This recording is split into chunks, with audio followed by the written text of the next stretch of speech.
Muling nanawagan ang mga organizer ng taunang traslasyon sa publiko na maging maayos at disiplinado sa paggunita sa kapistahan ng Poong Jesus Nazareno ngayong Biyernes. Kasabay ng mga pagbabago sa andas at seguridad para mapanatili ang kaligtasan ng lahat ng deboto. Yan ang ulat ni Gab Villegas.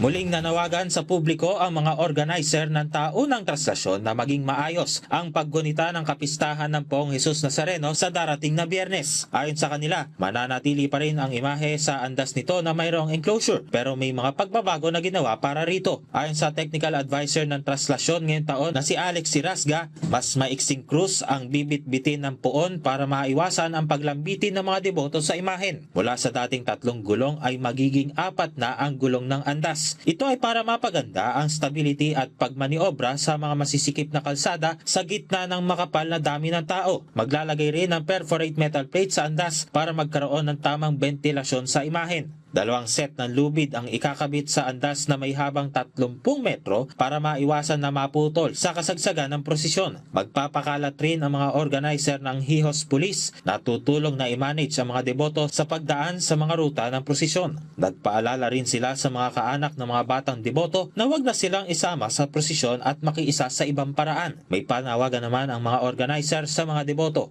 Nawa ay makiisa po tayo sa panawagan ng ating simbahan at kaparian. Gawin nating mataas ang kabanalan, kaligtasan at kaayusan ng kapistahan at prosesyon. Hindi po ito panahon ng pagpipigihati, ito po ay panahon ng kapistahan.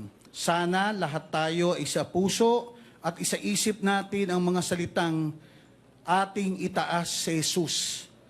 Tayo ay bumaba. Gab Villegas para sa Pambansang TV sa Bagong Pilipinas.